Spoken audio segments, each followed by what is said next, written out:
What is up, crew? Welcome back to Seek the Edge podcast with me, Kelsey Lensman, where our message and our mission is to challenge you outside of your comfort zone so you can tap into and live the God-given potential inside. And I have been jazzed up because I have an interview here that is somebody that has impacted my life tremendously post my car accident. And we're going to go down a trajectory that you will learn something from this. You're going to learn about your brain, you're going to learn about your body, and how they interplay that will impact some part of your life. And so today we have Dr. Claire Paxton.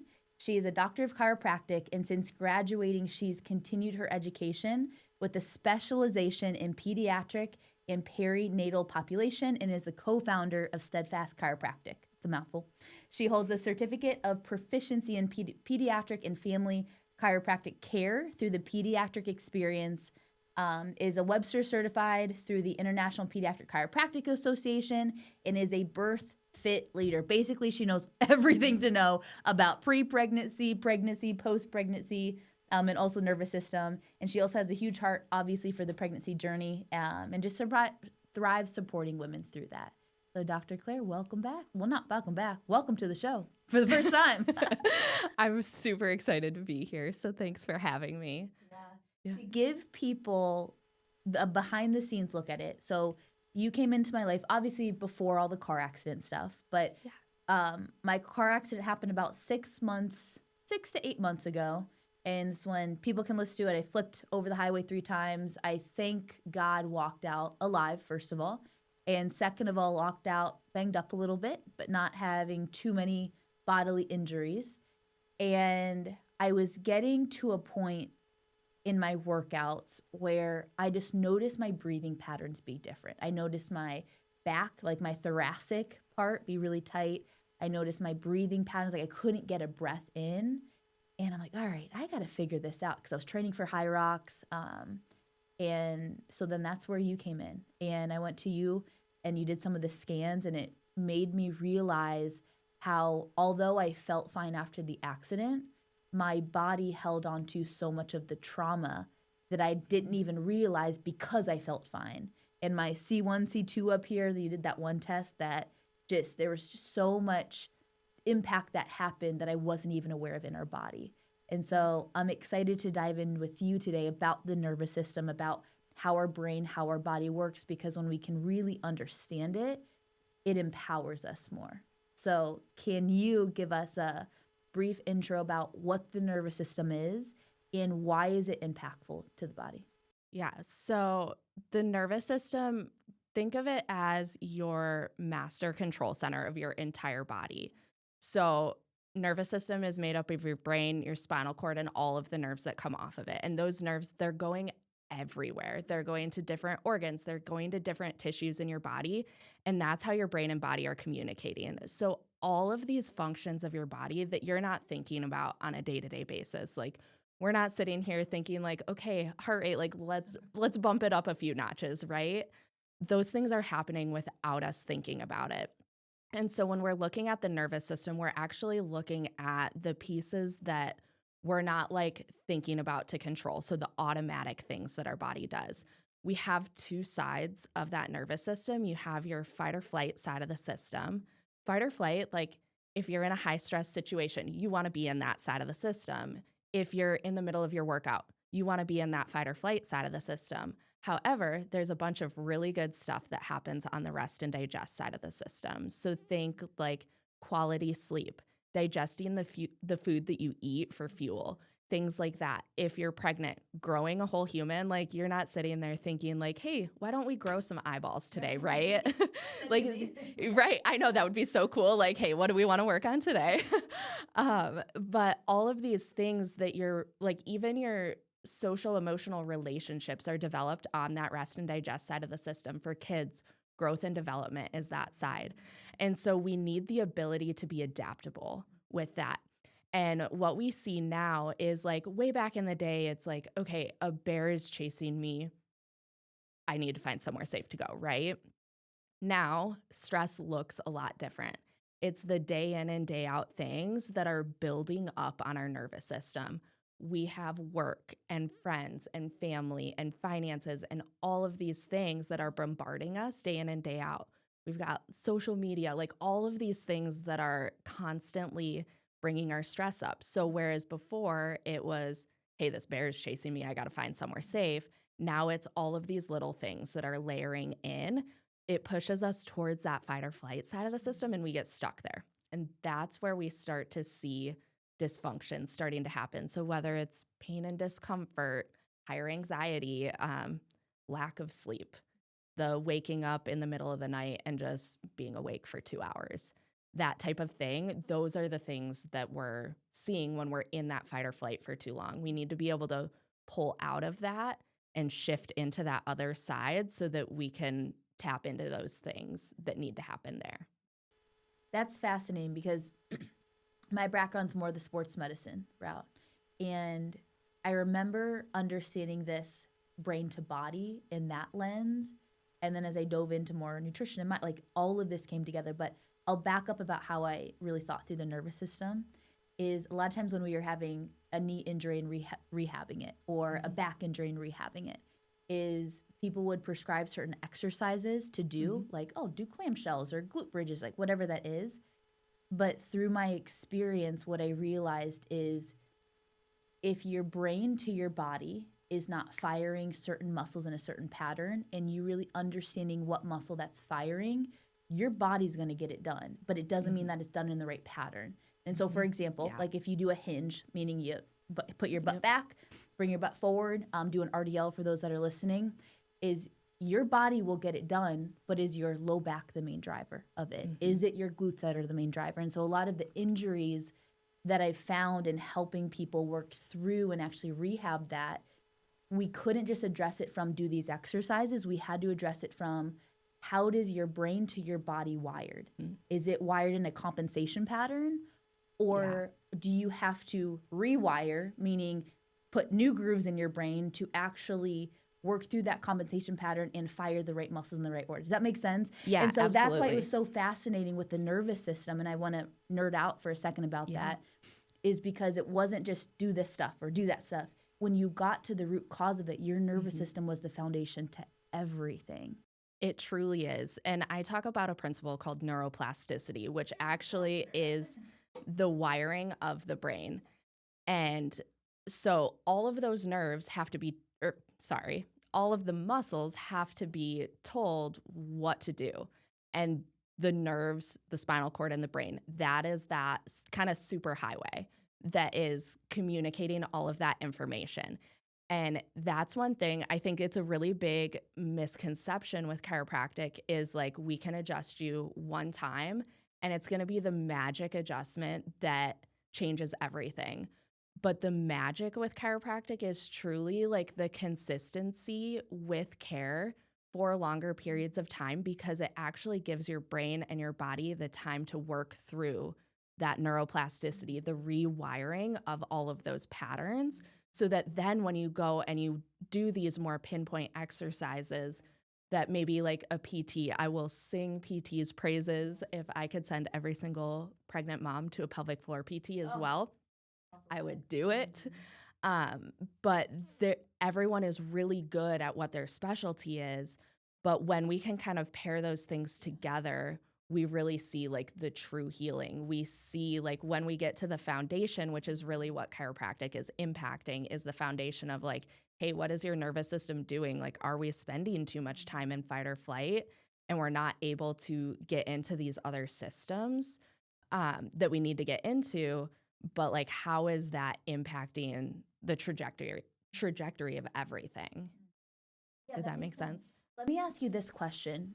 And I do want to go back to the fight or flight / parasympathetic aspect, sympathetic, parasympathetic. With chiropractic, obviously, you're getting adjustments. What does that actually do? Like, what is the physiological, neurological process that's enabling the brain to the body better? Like, can you talk to me about chiropractic? Yeah. So when you think of your nervous system, so all of those tissues we've been talking about, your brain, your spinal cord, all the nerves that come off of them. So what is protecting that is your spine. So my avenue to your nervous system is through the spine. So those subtle shifts, or we call them subluxations in the office. Sorry, I stumbled on that. Subluxations. Those are really impacting, like that subluxation is where we say like stress is hanging out in your nervous system, where those bones aren't shifting is like a simple way to explain that. And that's impacting how the brain is communicating through that system. So those subtle changes of how that joint is moving or how the brain is communicating through that area of the spine is where that stress is, what that subluxation is.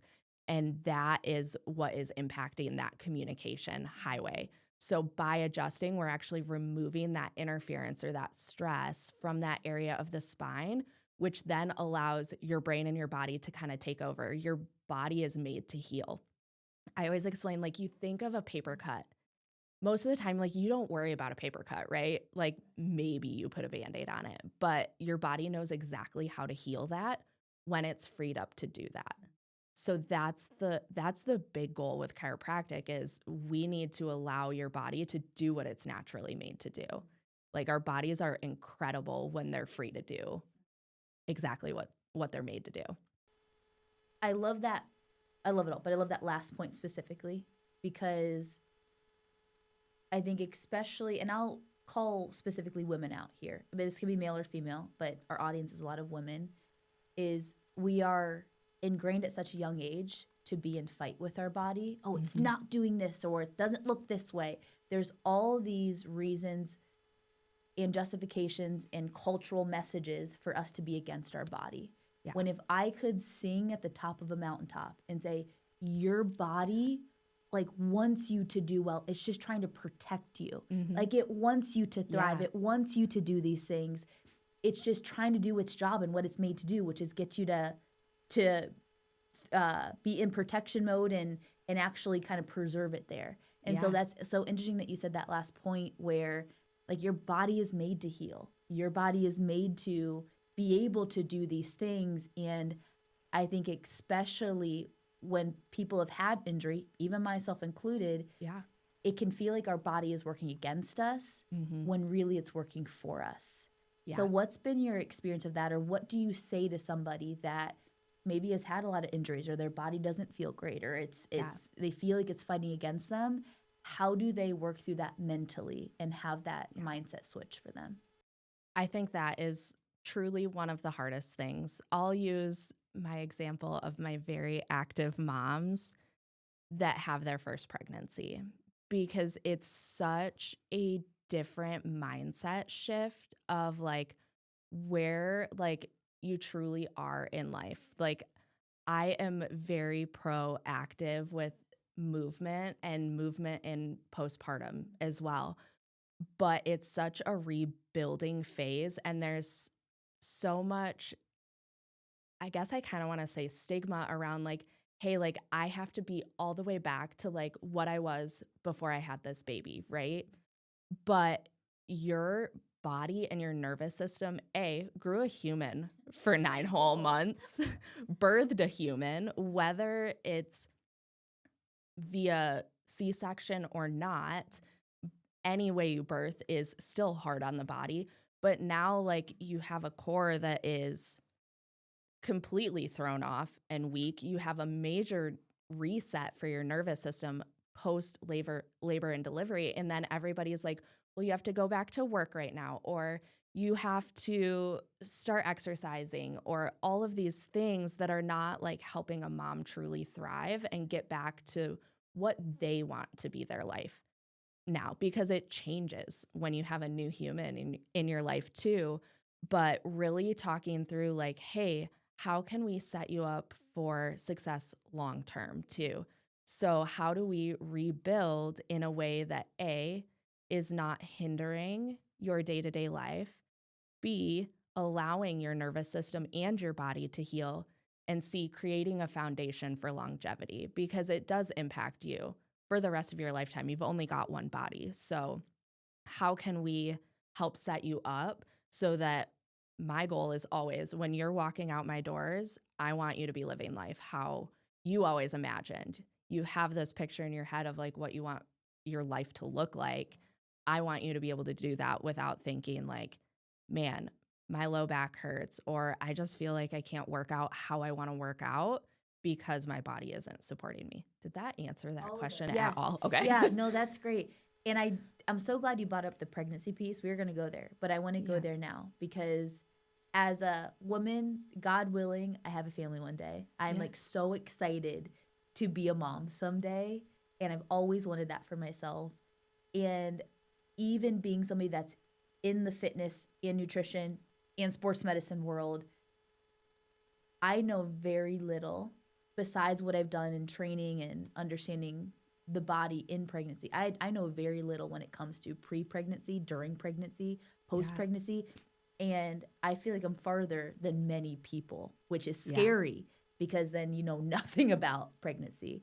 So can you talk to me about first pre-pregnancy, some things that moms go through regularly, or maybe some things that moms learn pre-pregnancy that is an eye-opener for your first pregnancy?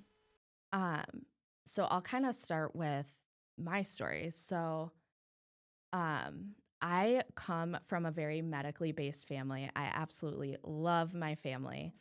And I don't even know like how I kind of traveled down this path. Like I really truly think it was a God thing that sent me down the chiropractic path.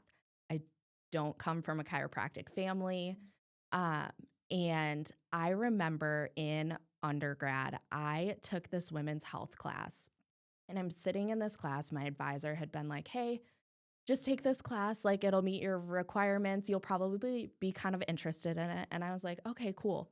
And this class was taught by a midwife who had practiced in Russia for like years. And I kid you not, I was probably 20, 21. I don't even remember at this point. And I'm not kidding. I had no idea that there was such thing as a home birth, like that you could have a baby not in a hospital.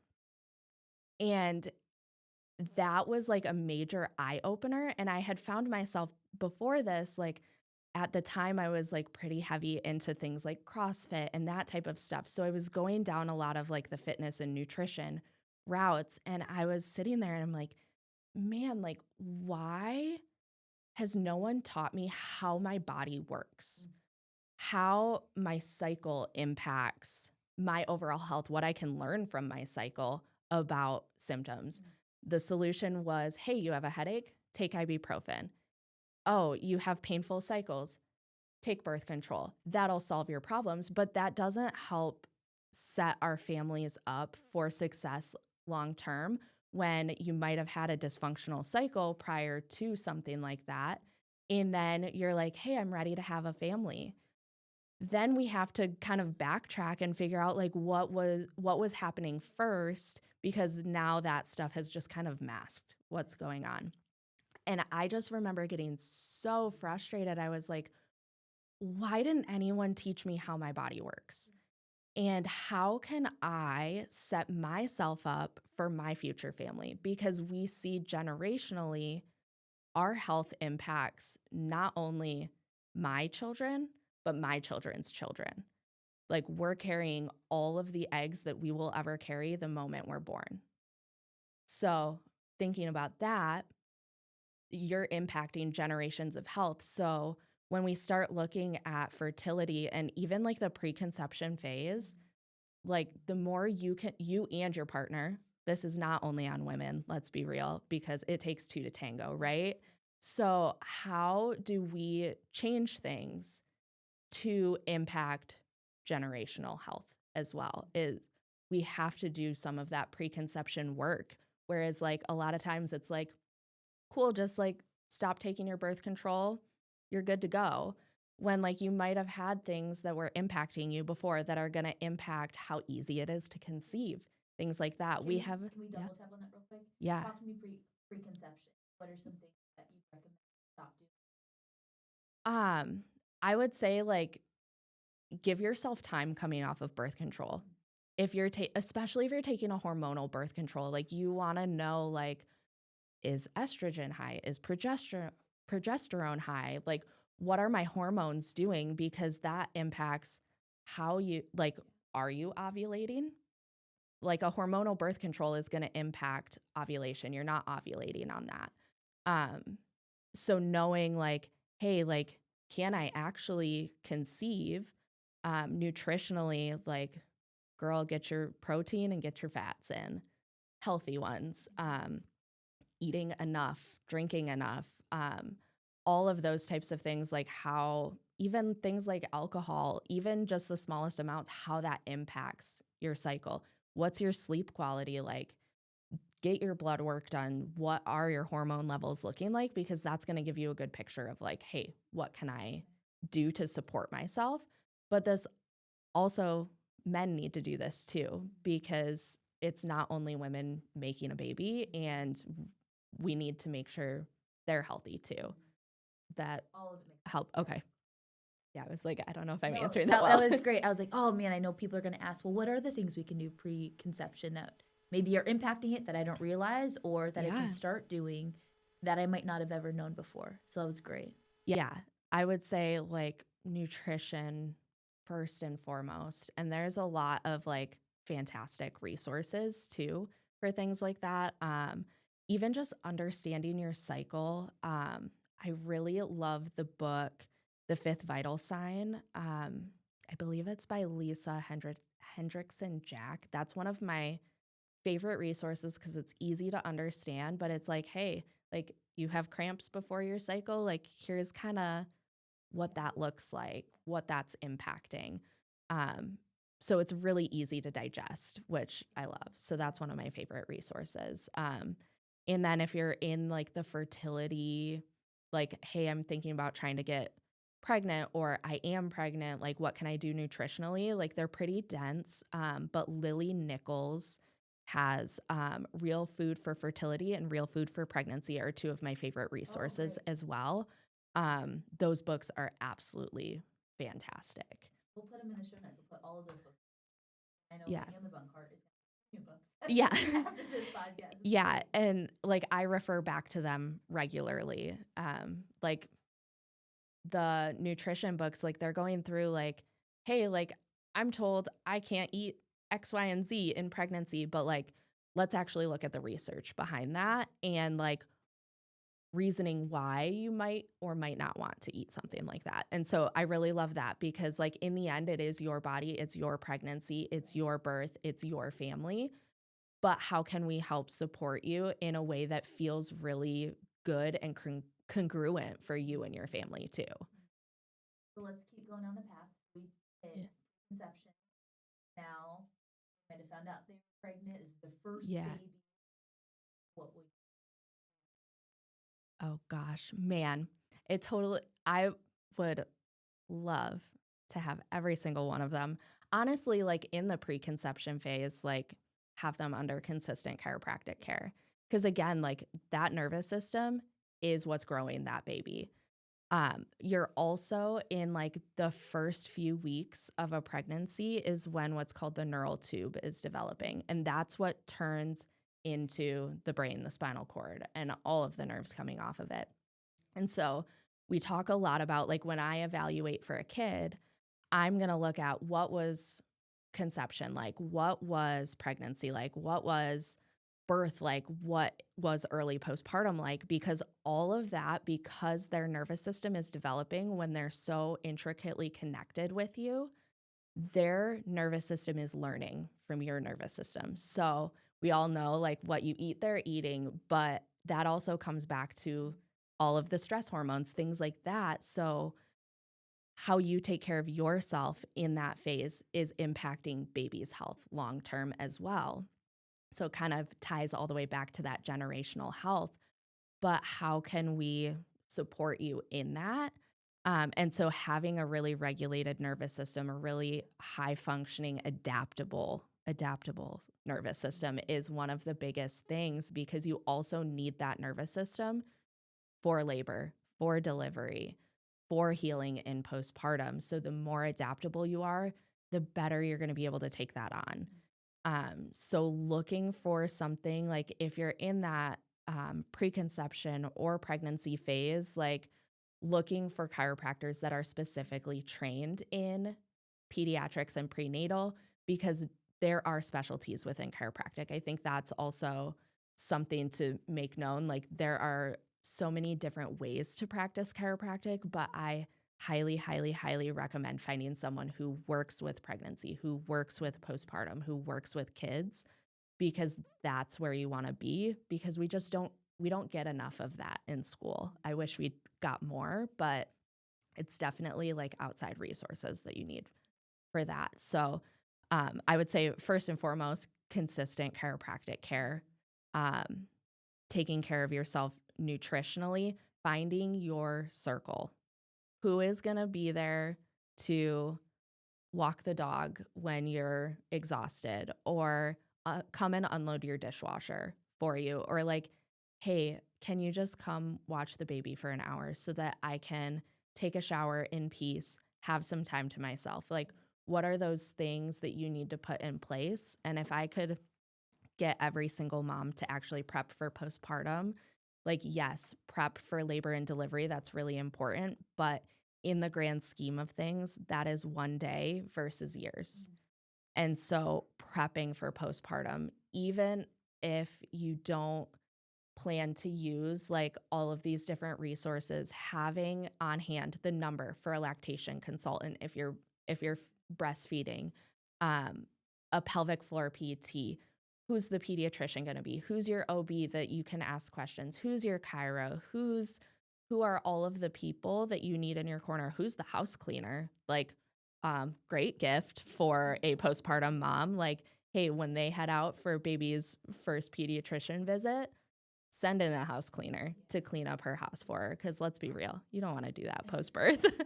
But having like those things ready so that you and your partner can be like, hey, like, I think we need a little bit more support, but those things come at 2 a.m. when the baby is screaming and you're exhausted. And so really trying to set yourself up so that you have support through that whole period of time. Did that help? Yeah. Okay. That's and with that, especially the moms that have had a few kids, they like, all right, we got this. Yeah. We got reps underneath their Yeah. belt, even though everything is probably different. I mean, each kid is different. But what would you say, Claire, for those first time moms, it's their first kid? What are the 2 to 3 biggest, wow, I didn't realize this? Yeah. First one, I think, is we hear all the time is, yeah, I'm gonna breastfeed. And yeah, it'll be fine. Breastfeeding can be really difficult. And I think that is something that is not always talked about. Nobody talks about the struggle that can happen with breastfeeding, and it can feel very isolating, especially if you're exclusively breastfeeding. And then if you're doing something like breastfeeding and pumping and then bottle feeding, now we've got like both sides of the spectrum, where like by the time you finish that first feed and you clean the pump parts and the bottles and all of that, baby's awake and ready for the next feed. So I would say the breastfeeding experience, I try and talk about that a lot in pregnancy. I talk a lot about how mom and baby are co-regulating. Co-regulation is a really, really big thing. So essentially all the way back to that preconception phase, like once baby is conceived, like, and that nervous system is starting to form, through pregnancy and the first 2 years of life is what's called the critical period. And that is where baby is really heavily regulating off of mom. So again, like getting care for mom herself, because I know every single mom is going to put themselves on the back burner. But it's the old, you can't pour from an empty cup, right? You have to get yourself going so that you're actually able to support your family, so that baby's body can learn to regulate and adapt to life on the outside. Fascinating. Yeah. I want to go to the nervous system regulation piece, but before we go to that, I want to tie a bow on pregnancy, postnatal, prenatal. And I see when I walk into your clinic, because I Yeah. have gone for my car accident and Yeah. trying to get that more just in a better spot.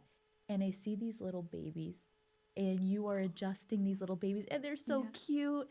Yeah. And I want to learn. Okay, talk to me about Yeah. adjustments in chiropractic for. I mean, you said you Yeah. adjusted a couple Yeah. days old. So Yeah. talk to 3 me days about old. that. Okay. So first and foremost, it is incredibly gentle. That is the first thing that I will tell you. About the amount of pressure that you're going to check an avocado or a tomato for ripeness is about the amount of pressure that I'm checking a baby with. We're going to go through things like primitive reflexes. These are like some of the reflexes that are they're inherently there so that it keeps them alive when they're infants. Those will integrate through a period of time as they grow and develop. We're going to look at things like latch if you're breastfeeding or having any feeding challenges, even if it's bottle feeding. We're going to look at tension through their body and nervous system because coming down out the base of the skull is your spinal accessory nerve, which is a lot of head rotation, your hypoglossal nerve, which is working with a lot of like the tongue functions, those types of things, as well as your vagus nerve, which is a huge one that we talk about regularly in the office for all of our patients, but kids too, all of your rest and digest functions. And those are coming down right next to atlas, which is the top bone in your neck. And so when there is that subluxation that we were talking about earlier in that area, it actually is impacting how those nerves and how the brain is communicating through those nerves. And so that impacts how babies perceiving their world. It impacts how their latch, suck, swallow, breathe process works. It impacts rotation of the head and neck. We need babies to be developing their head and neck muscles to support them. They shouldn't come out already holding their head and neck up. They should develop that muscular system as they're growing and developing and moving through their motor milestones. And so we're looking at all of those things. We're looking at the cranial shape and how the bones are moving and all of that type of stuff because it's going to impact them long term as well. Fascinating. And for those kids that maybe didn't obviously get it, because one thing I didn't understand until years back that I started learning about, oh my gosh, like your body keeps a score with everything. Yeah. Whether it be a car accident that happened, whether it be a really hard birthing experience that you don't even realize that you went through. Yeah. But your body will keep the score with that. And you might not consciously remember it, but your body will subconsciously store that tissue and that tension. And so for me in my world, whether it be back pain or knee pain or something, it's not, might be not just from your knee or that you're doing something wrong. Yeah. It could also be that something happened or an emotion that's stuck in your body. And for those that are listening, you'd be like, all right, is Kelsey going on the woo-woo journey? I promise you I'm not, because all of this is so now heavily studied and researched that you cannot argue against it, that your body remembers. Yeah. And so I don't want to dive so far into the deep of the birthing experience and if it's a traumatic birth, but I also have people that have little kids that they're 7 and 8 and they're experiencing either these symptoms of they just can't sit still. They're like going all the time. And people just diagnose it of, it's just this thing that just take this thing for, when they don't realize that it could be a symptom of something greater. So can you just touch on that piece of how all of that interacts with one another and what you've seen in your experience as well? Yeah. So in our practice, that's something that we call the perfect storm. So that's part of like why, even with a teenager, I'm going all the way back. I'm going back to, was there difficulty with conception? Were there high stresses in pregnancy? Like that can be anything from like, hey, I slipped and fell in my pregnancy to like, hey, I had gestational diabetes, or I had like some of these higher stress things, or like I lost my mom during my pregnancy, things like that, that impact just that overall adaptability, that higher stress, spending more time in that fight or flight.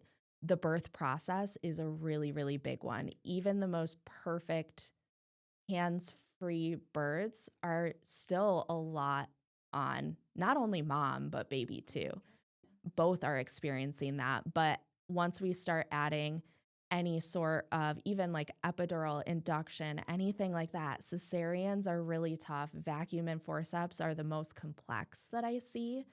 But we kind of see this trajectory that kids start going down.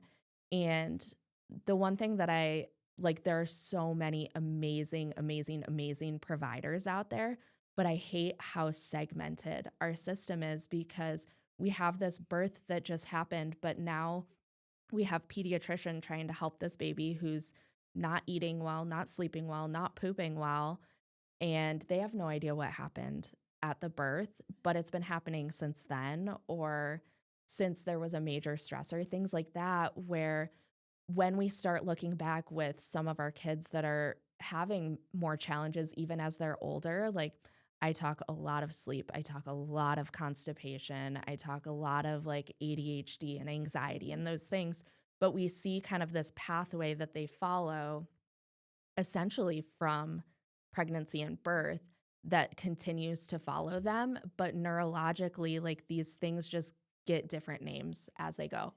We so often hear like, oh, they're going to grow out of it. Like, it's fine. Don't worry about it. But like, let's be real. You know your kid best. Your moms know. Moms know what's up with their family. And so trying to create a space where moms feel heard and feel seen and they feel like, okay, now we can start moving in a better direction. Because like with a baby, I'm going to say, hey, they've got 3 main jobs: eat, sleep, and poop. If they're not mastering those 3 things really, really well, their brain is going to have a harder time focusing on some of the other things that they're going to learn in that first year, the connection, the movement, all of those things, because let's be real, you need eat, sleep, and poop to continue on, right?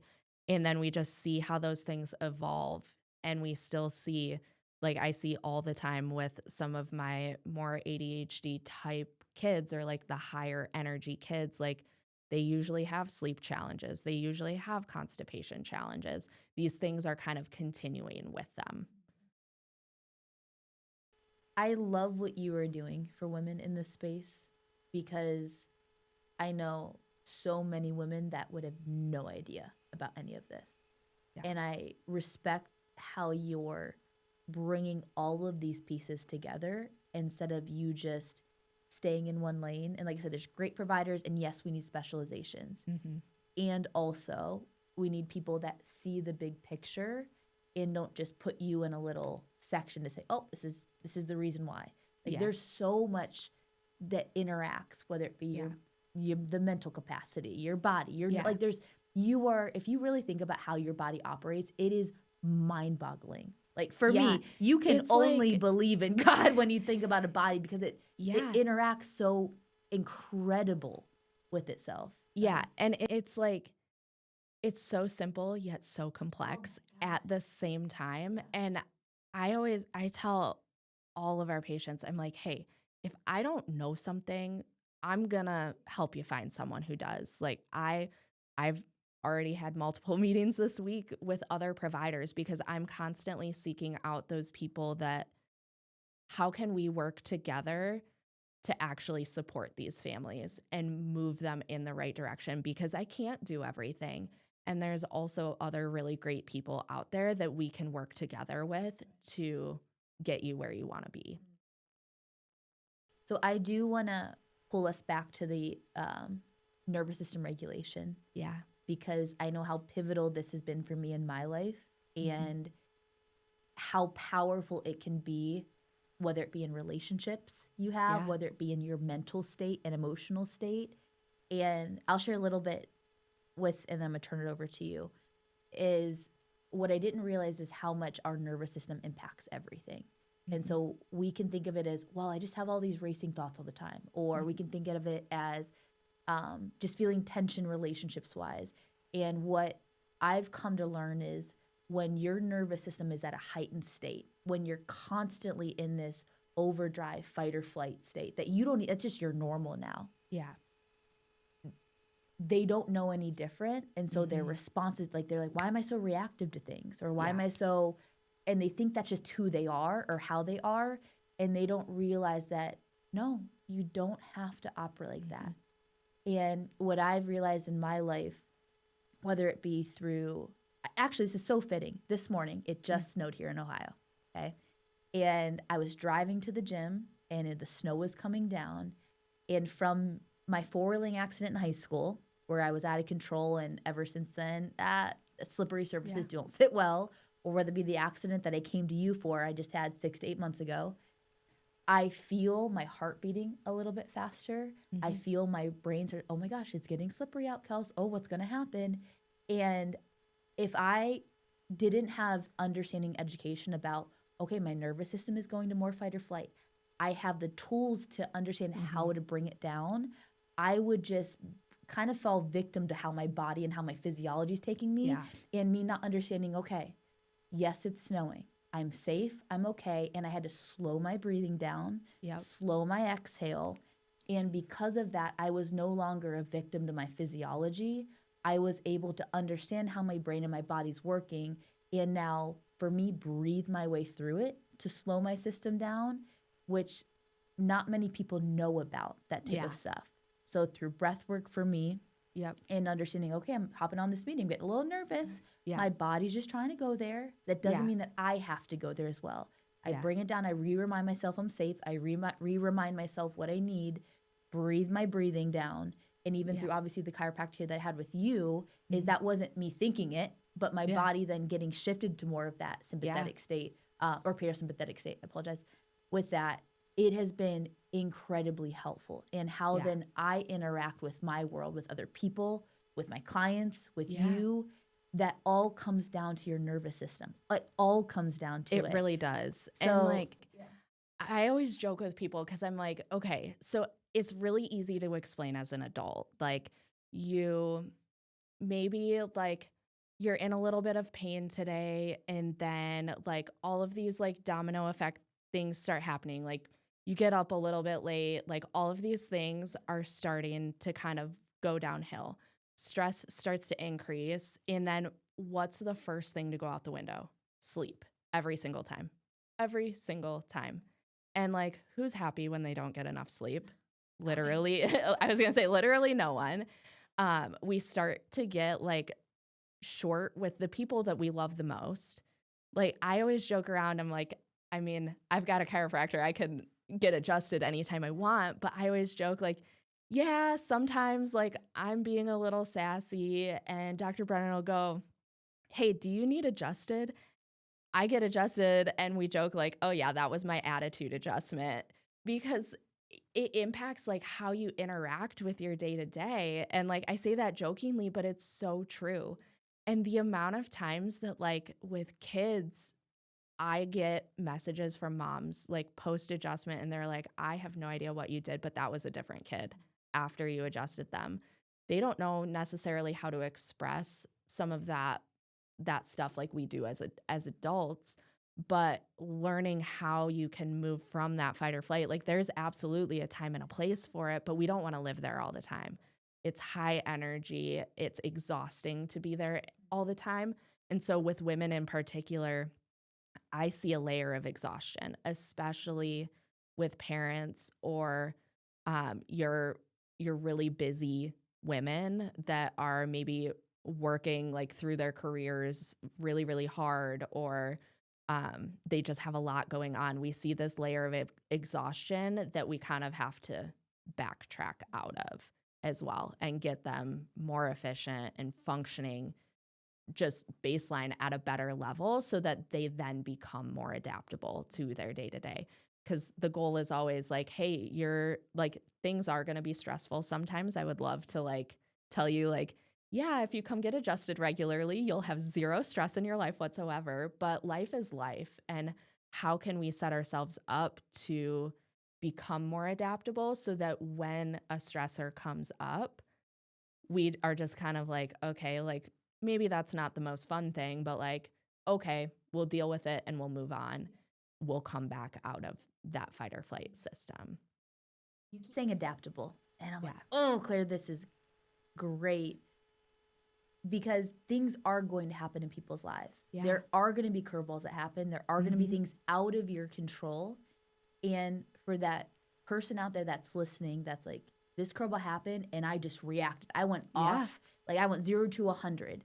Yeah. That's a sign that your nervous system reacted in that way. Yeah. And it's very interesting. I've noticed myself when I've really started to prioritize like regulating myself better, and whether it be through many different areas of my life, and tools in my toolbox. But I've realized that things have happened in my life over the last 6 months, but because I'm more regulated in my day to day, I mean, I can still be reactive. I'm still human. Yeah. But I have this pause. Like I have this emotional breathe, and it doesn't send me off. It doesn't make me reactive to that thing. Yeah. Or like, can we just move through it faster? Yes. Yeah, exactly. Move through the emotion faster. Cause like they're going to happen. Right. And like using things like breath work, like I talk a lot of breath work in the office, adults, kids, like taking half of parenting, I think, is regulating yourself so that you can help your kids figure it out. And then even things just like simple things, gratitude journaling, like humming is another one that you can use. Like those are free things that you can do to just kind of help yourself regulate a little bit more. Fascinating. At least this is my understanding of it, is your vagus nerve shoots through your diaphragm. And so when you're breathing / obviously when you're humming, you're stimulating that vagus nerve, and that vagus nerve is responsible for down regulating you into that parasympathetic, which when you can understand the science behind it, it makes me more want to do breath work. So I'm like, all right, Kels, breath work. But then when you understand it, you're like, oh my gosh, this makes sense. Like, yes, it's doing more than me just breathing. Yeah. It's truly physiologically changing my state, which is wild when you think about it. And I always tell people, especially parents too, because like, let's be real. Like sometimes like you get to the end of your day and you're like, I didn't have time to do breath work today. I'm like, hey, lay down in your bed and let's do 10 big breaths, because not only is that going to help downregulate you, move into that parasympathetic function, but it's also going to help you fall asleep at night. Because like half the time you're going to get woken up either by your alarm clock saying like, hey, it's time to like, let's get this train rolling. Or you're going to wake up to a kid waking you up and you don't have time to do that stuff in the morning. So how can we fit these things into your life where it fits naturally too, to help support you through the day? Can you get outside for a 10-minute walk? Get movement in. I will tell people until I'm blue in the face, like after an adjustment, like, hey, get a 10-minute walk in. If it's like gross outside, do a 10-minute walk around your kitchen table. It doesn't have to be anything fancy. If you can get fresh air, amazing. Get outside. This is the last thing that I want to hit on, even though I could be here for hours because I love talking about this more nerdy side of it. It is fascinating to me. But you talked initially about the co-regulation piece. You talked about with baby in the neural tube. You talked about obviously the development process, but then also post as she has the baby. And I've even seen this. I mean, I'm 30, and even us at this age and older, we're also we're co-regulating now, being in the same room. Yeah. So can you talk to me a little bit about co-regulation? And I don't think many people even have heard of that or understand that. Yeah. So it's basically how your nervous system is interacting with the people around you. Like, I always explain this like, okay, you know, when there's two people sitting in a room and maybe they've been arguing, and you walk in the room and you're like, ooh, this feels, I don't know if I want to be in this room too. You can feel that. You like your nervous system is taking in like trillions of pieces of information, and your brain is filtering things out to determine what do I need to know and what doesn't matter. Like maybe like the heat kicked on, the AC kicked on, and you hear that sound, but you're like, I mean, I don't really need to know that. Or if you're an ADHD kid, like you can probably hear the lights buzzing if you're in a space that has lights that are making noise, whereas like most people are going to regulate those things out. But just how your nervous system is interacting with the world around you. And for kids, it's very heavily on parents and how their nervous system is responding for them to learn how to respond. So I would say like that first 2 years, it's very, very heavy. But I mean, it's still through childhood. Like, I mean, I'm still learning how to regulate myself too. It's an ever evolving process, and you have to find like what works best for me as well. Um, did that okay? I was like, I don't know if that. No, it's great because we think of us being physical beings. Like Yeah. you're Claire, I'm Kelsey, we're in the room, but there's so much more that's interacting between us than just me speaking in a microphone talking to you, which is mind-boggling to think about at the same time. So to pull this together is I talk a lot about 1-degree shifts of many people in their life. They're like, oh, let me do all the things starting Monday. And what I found in my life and working with people is it's not the big 180s that you do. Yeah. It's these 1-degree shifts that really do seem manageable, but like, oh, I could do that. Yeah. But people disqualify them because it's not, oh, what is that going to do? Yeah. So for you, what are 1 to 2 1-degree shifts for people that will help them regulate their nervous system better? Yes, obviously going to chiropractic care. And I will put a disclaimer that we'll put your business at the bottom of the podcast, all of those things, but in their day-to-day that they can do that is completely free to them. What are some things that they could do? Tap into sunlight whenever it is out there. Get outside, move yourself too. Like we are just so much more stagnant than we once were. Moving is definitely one. Breath work, that gratitude journaling, even just journaling, getting the things out of your brain that are always there and constantly cycling through. Shut your phone off for a while. Exit the land of social media, at least for a little while.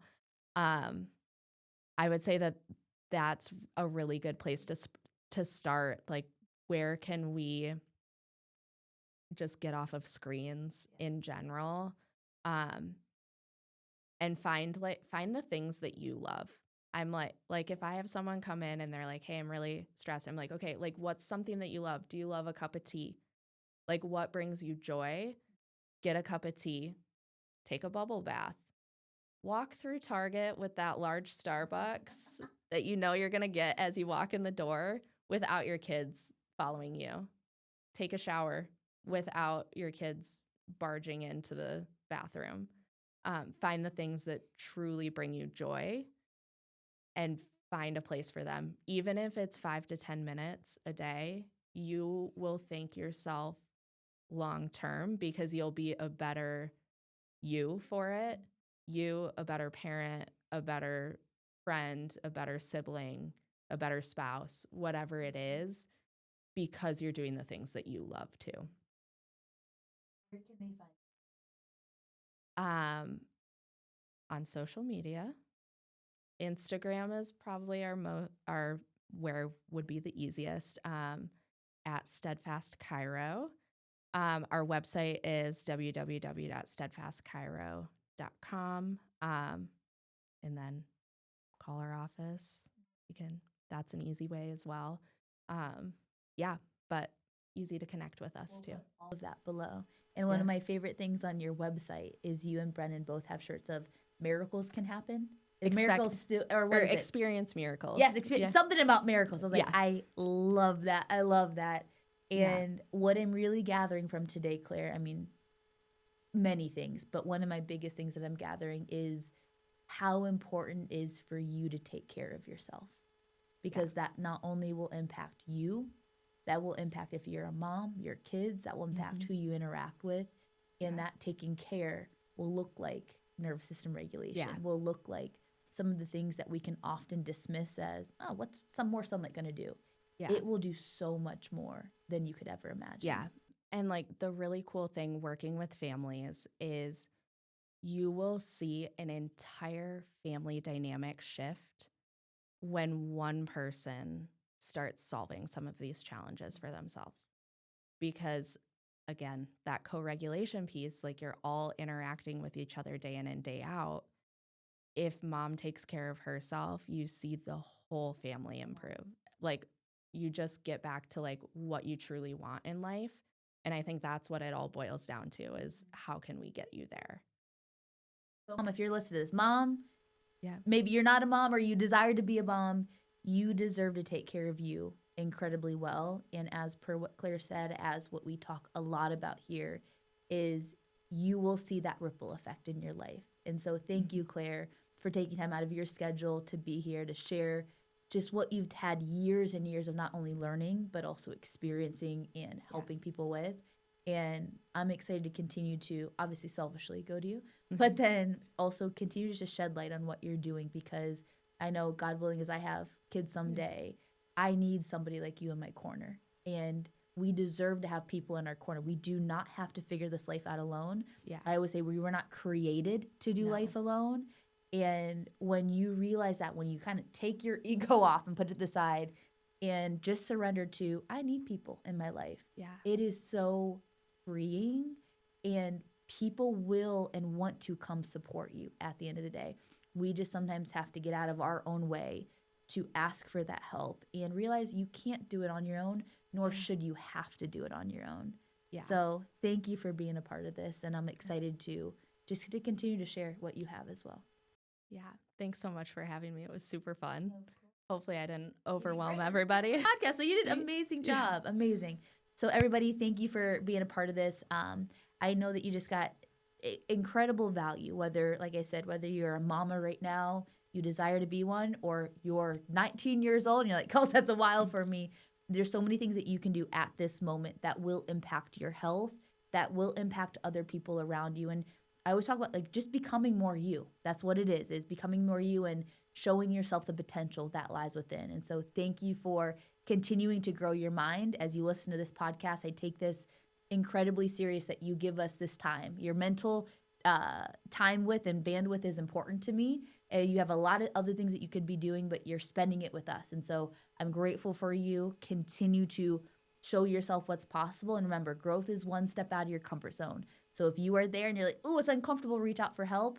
That is where that growth lies. And we're excited to support you along the way. Have an amazing rest of your week, and I'll see you soon.